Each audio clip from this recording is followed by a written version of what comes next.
In just a moment, X-1. But first, Monitor takes you everywhere and brings you everything interesting, from news and on-the-spot interviews to offbeat features around the world. And Monitor also brings you the finest drama with original stories and Hollywood's top stars each week on Monitor World Theater. What's the weekend's big sports event? You can be sure of top coverage by NBC Radio in addition to all the latest scores and interesting commentary throughout the day on Monitor's sports highlights. Some of the brightest personalities and most interesting features are yours each weekend on Monitor. And now stay tuned for X-1 on NBC. Countdown for blastoff. X-5, 4, 3, 2, X-1, fire.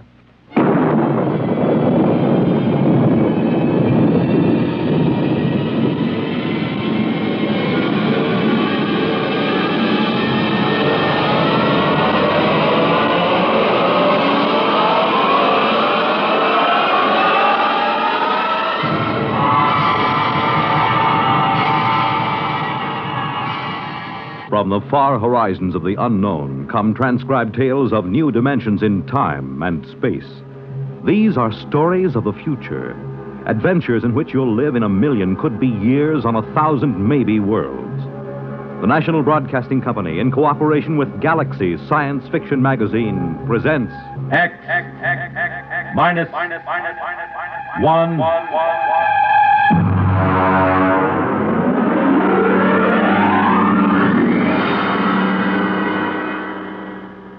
Tonight's story, Mr. Costello, Hero, by Theodore Sturgeon.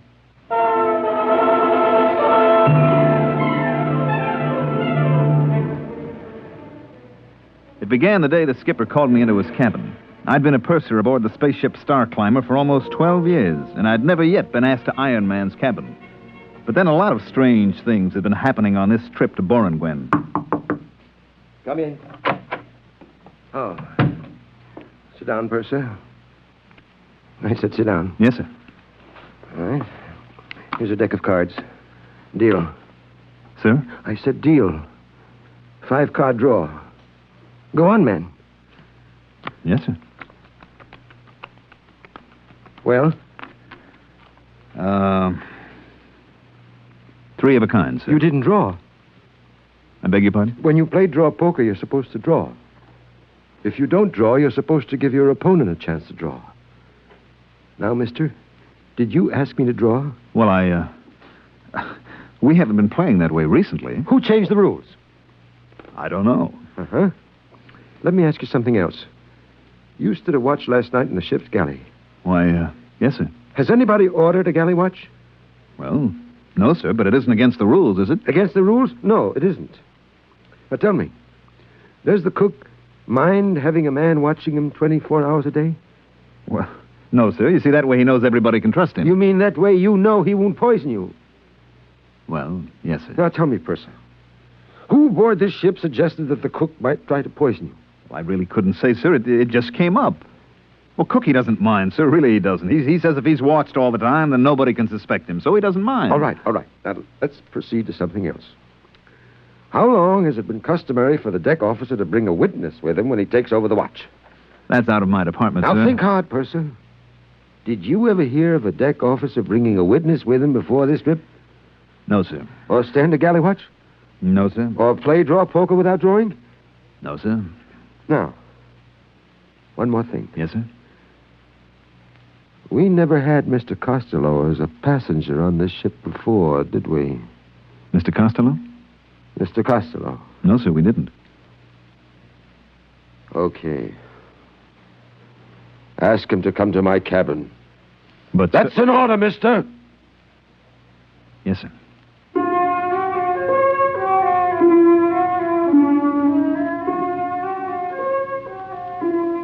Let me tell you about Mr. Costello. He was our only passenger. Hello, Mr. Costello. Hello, Purser. Oh, am I interrupting something? Not at all. Come sit down. I'm landing on Borengwen tomorrow, so I won't have much more chance to talk. Well, I'll finish this later, Mr. Costello. Nonsense. Honest men should be open with each other. Go ahead, show him what you discovered. Well... The purser's a fine man. Well, Mr. Costello asked me to show him in the space code what a captain can and cannot do. Now, just a minute, Third. You wanted to show me, didn't you? Well, yes. So actually, you're going over the limitations of a space captain's power of your own free will, right? Well, I guess so, sure. Sure. Tell the purser the part that you just read me. Well, it's a sort of safeguard against letting the skipper's power go to his head. Like, suppose a time comes when the captain begins to act up, you see. The crew figures a lunatic has taken over the bridge. Well, the crew can send a delegate for an accounting. If the skipper refuses, then the crew can confine the skipper. Well, isn't there something about the proceedings having to be radioed at the time they happen? Now, there is a man who is absolutely fair.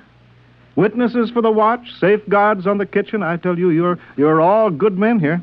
Yes, sir, this is the safest ship I've ever seen. Gives a fellow a nice feeling to know he isn't going to get his orders wrong or accidentally find something in the food. Yes, sir. I wonder why we never thought of that before. Oh, I nearly forgot. Mr. Costello, the skipper wants to see you in his cabin. Oh? Right away. I see. Will you come along with me just as a friendly precaution? Hmm? You can wait outside. Well, in that way, both of us will know what happened. I'll never be able to say that you didn't give me the message, and you'll be able to say I went to see the skipper. Right? well, I guess so. You know, that this buddy system sort of makes everything safer, doesn't it? That's right, Purser. You can't do anything bad if you have a friend along to witness.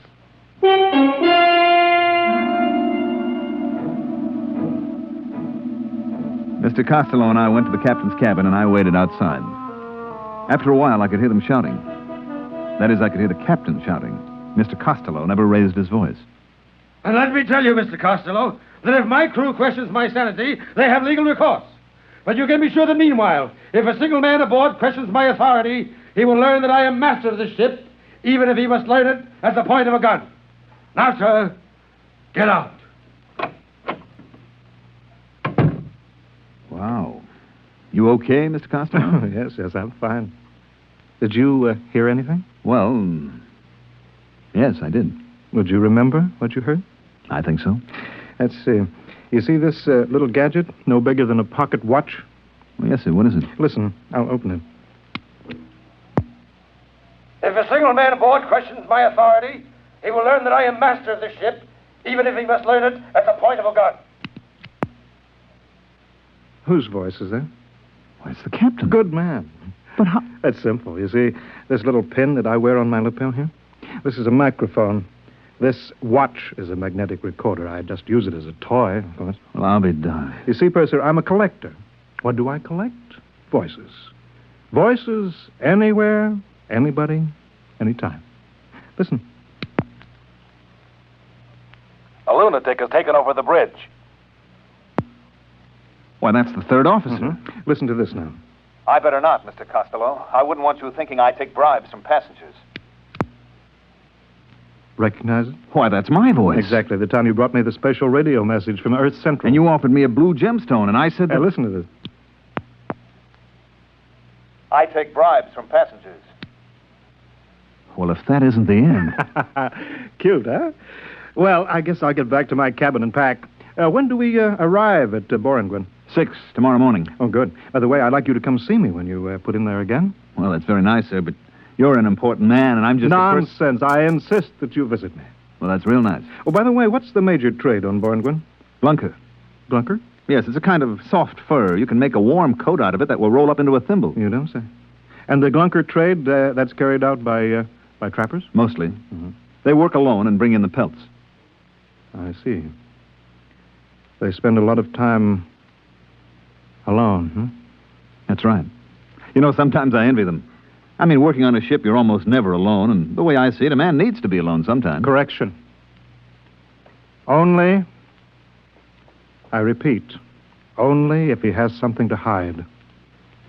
Otherwise, to be alone is antisocial and evil. We put in at Borengwen the following morning. I stood at the ramp of the ship and checked out the supplies and checked in the glunker pelts that we were taking back to Earth. The Borengwen people were a nice, independent, easygoing bunch. I knew a Borengwen woman named Nola, and she came out to the ship to see me.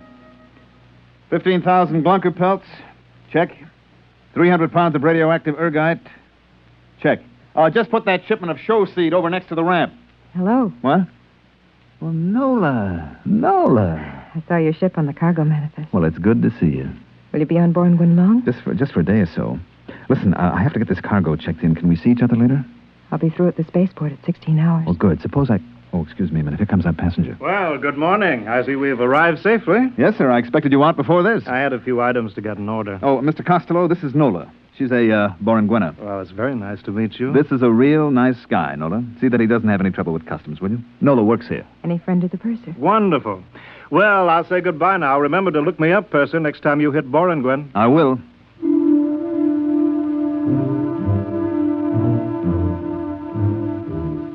He gave me that big, warm handshake of his and clapped his arm on my shoulder. Gave you a good feeling to know that a big shot like Mr. Costello really liked you. I got the rest of the cargo checked in. Took maybe 3 hours. Then I was about to go in and ask the skipper for leave when a couple of guys with Space Bureau credentials came aboard. All right, that's it, boys. Close the hatches. Excuse me. Yes? Space Bureau. Is Captain Ireson aboard? Why, yes. You're the purser, huh? That's right. Something wrong? Would you mind answering a couple of questions? Not at all. Has the captain been behaving strangely this trip? Well, not strangely, exactly. Anything unusual? Well, no. He called me in for a card game. Mm-hmm. Does that happen often? No, never happened before. Was he upset? Yes, I guess he was. Okay. This gentleman would like you to answer a few simple questions. Meanwhile, I'll look up the skipper.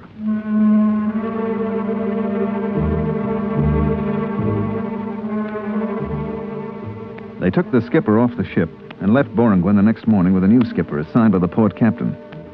There was a rumor later that old Iron Man had been court-martialed or something. Nobody knew for certain. We made the rounds after that. Sigma, Nightingale, Carano, all the planets in the fourth system. We even went back to Earth with a load of glizzard skins and black prints. It must have been about, 16 months later that we made it for Boringuen again. I was talking to the third officer. Purser. Hmm? I'd like to talk to you. Go ahead. We land at Boringuen tomorrow. So? I don't like it. What's wrong with Boringuen? It's one of the best ports in the system. It was. What do you mean? We got a radiogram from the Boringuen Customs a little while ago. Okay, we got a radiogram. How's that? Some bureaucrat sent it. Nothing'll happen. Another thing. The way it was signed. How was it signed? Loneliness is evil. Port Captain Boringuen. Loneliness is evil? That's what it said. On a government radiogram? Mm-hmm. Loneliness is evil. Where did I hear that before?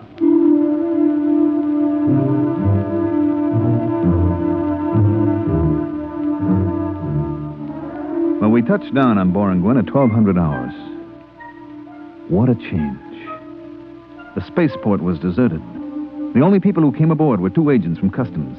They censored our tapes and checked our written literature. I finally started a conversation with them. Excuse me, sir? Yeah? There is a Boringuena named Nola that used to work in Customs. I wonder if she's still there. I wouldn't know. Well, the reason I asked, she usually meets my ship when it comes in. Yeah, I see. Well, maybe I'll look her up. She has an apartment on R Street. She won't be living there.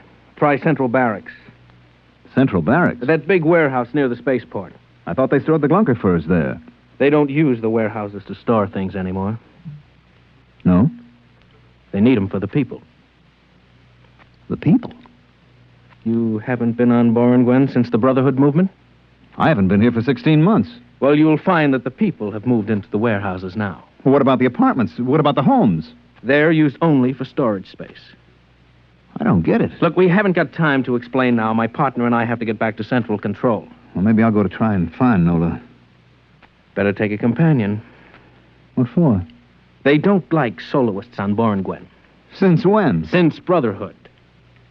No ladder has a single rung, you know. So what? It takes 100 pair of hands to build a house. Okay. A single pair is useless. Not only useless, but evil. I don't get your drift. All humanity is made up of many parts.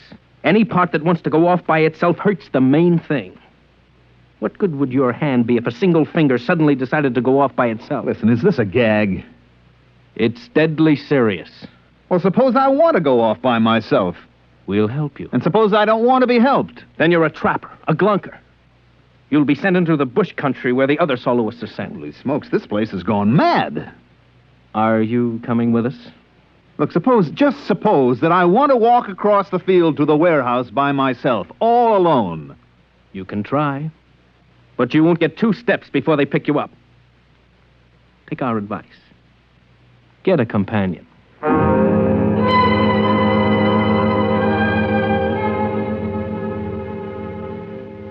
I let them take me over to the barracks, the place that used to be a warehouse.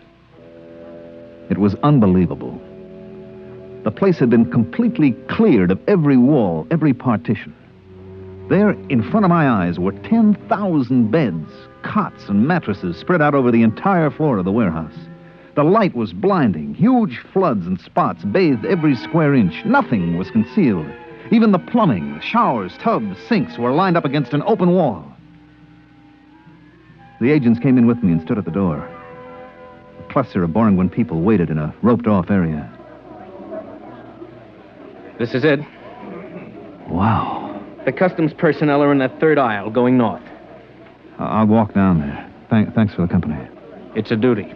Wait. I'll get you a companion. Anyone for the 3rd aisle going north? 3rd aisle going north. Yeah. There comes a man. He'll accompany you.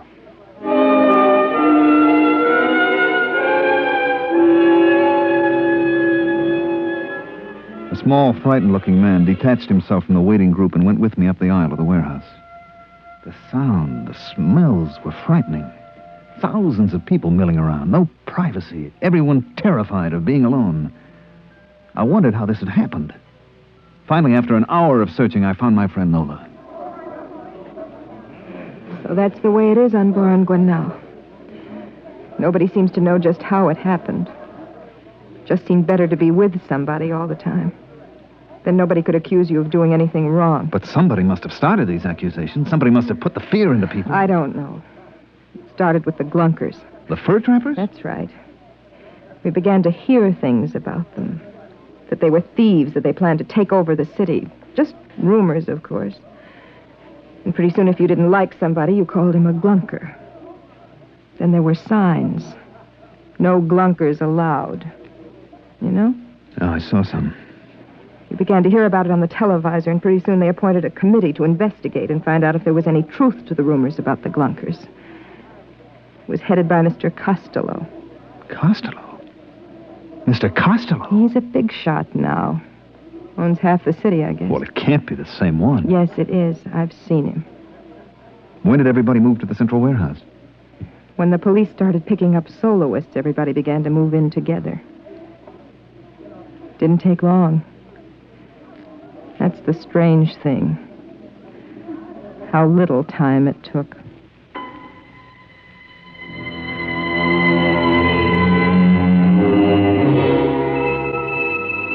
I talked to Nola for a while, then I couldn't take it any longer. I had to get out, to get away by myself.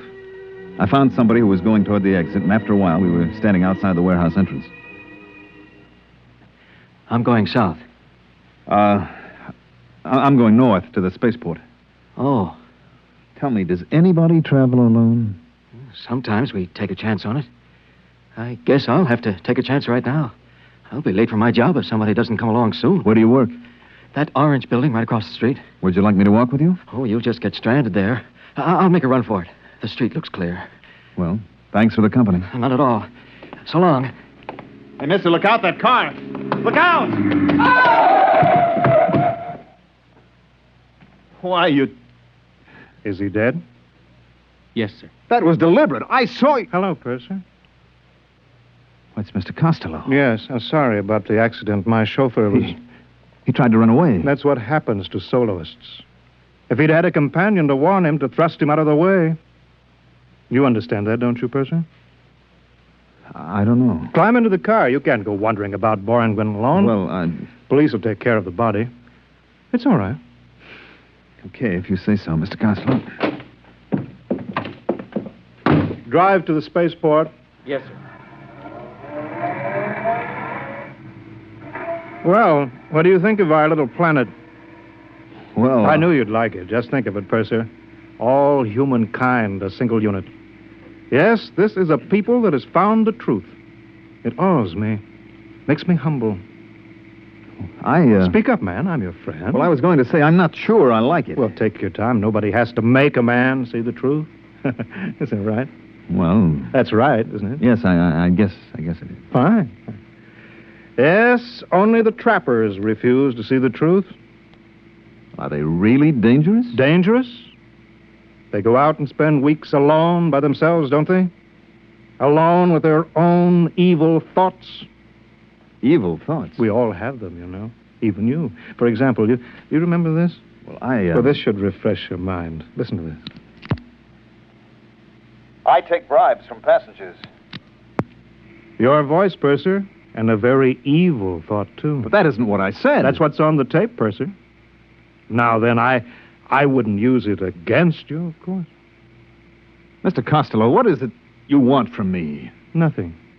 Absolutely nothing. Well, a minor favor, perhaps. Go on. Your ship is going back to Earth after it leaves Borengwen. Yes? You will have a passenger. I didn't know that. To be exact, a mentally deranged man.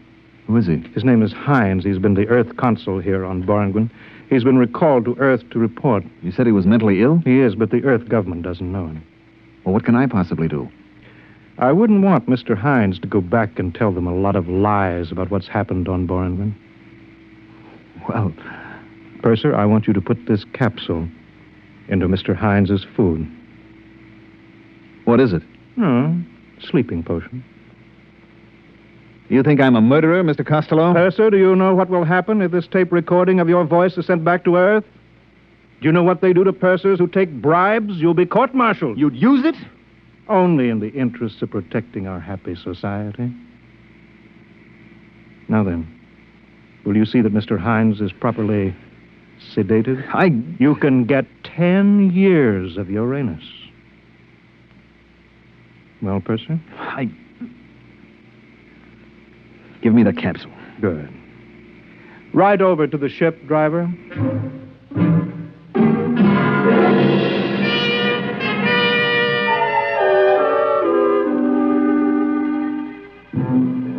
The first day out, the Earth Council, Mr. Hines, was in his cabin, and I brought him his dinner. He was a tense, nervous little man. Here's your dinner, sir. Put it down, steward. Oh, I'm the purser, sir. The steward's ill, and I'm helping out. I see. Do you know what's happened on Borengwen? I was only there a few hours, Mr. Hines. Let me tell you, then. You won't believe it. Nobody will believe it. First, it was a little wedge, driven in the one place it might exist between the city people and the trappers, the glunkers. Suddenly, the glunkers were a menace. Then came the changes. You didn't have to prove that a glumper had done anything. You just had to prove he was a glunker. It all happened so fast.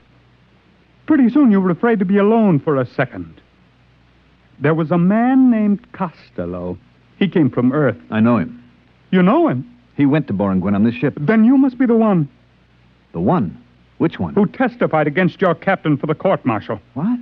There was a tape recording, your voice and the voice of the third officer. Costello had them. He used them to send the skipper to Uranus? I didn't know. You must have known. What's happened to us? What's happened? What?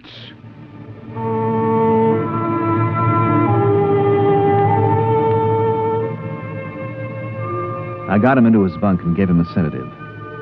Then I took away the food I'd fixed for him. I still had Costello's poison capsule in my pocket. I went down to the radio room and sent a message to Earth headquarters. 2 days later, we landed. Mr. Hines told his story and I told mine. I showed them the poison capsule and told them what had happened to the skipper and about the tape recorder. Within 24 hours, a task force of the Earth fleet was on its way to Borengwen. It wasn't much of a battle, they tell me. The Borengwen army didn't have its heart in it. That was, 20 years ago, I guess. About Mr. Costello? I met him again last week, right here on Earth. Funny thing, I was sitting in Central Park on a bench. Well, if it isn't the purser. I'm sorry, I don't believe... Look closer. Don't you recognize me? No, Why, Mr. Costello, I thought You thought I was on Uranus? I was. I served 20 years. Mind if I sit down? It's a free Earth. You know, I'm glad I ran into you. I think you may be just the man that I need. Need? Yes. Let me show you something. Here, in this pouch. Recognize these? They're just live ants. Exactly. Let me dump them out on the ground. Won't they crawl away? They'll come back. Watch. You see, I put a little piece of this bread in the pouch, and I lay it on the ground. See how they crawl back? Yes, all except that one. He's interested in that dead caterpillar. Yes. You see, about 1 in 30 I discovered will eat something different. Break away from the pack. So what? Don't you see, man? If we can find a way to make the others turn on that 1 in 30, if we can make the bread eaters think that the caterpillar eaters are dangerous... They're not dangerous. They're just different. What's the difference? Just so we can get the bread eaters scared enough. They'll turn on the others. And then? And then we can make them do anything that we want. You see what I'm driving at? If you think of these ants as people, well, where are you going? I'm leaving, Mr. Costello. Why? Doesn't what I say make sense? Yes, it does, Mr. Costello, except for one thing. What is that? I'm no ant. So long, Mr. Costello.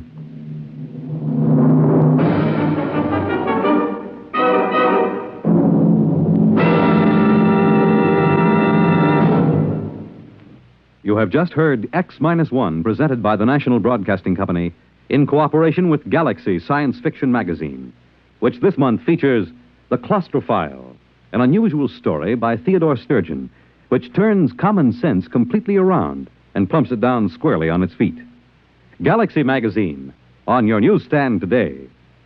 Tonight, by transcription, X-1 has brought you Mr. Costello, Hero, a story from the pages of Galaxy written by Theodore Sturgeon and adapted for radio by George Lefferts. Featured in the cast were Wendell Holmes, Mandel Kramer, Bob Hastings, Joe DeSantis, Terry Keane, James Stevens, James Dukas, and Raymond Edward Johnson.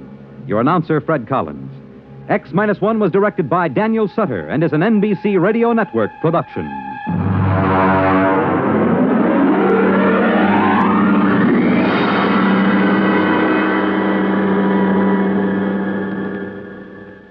Follow the news with Chet Huntley tonight on NBC Radio.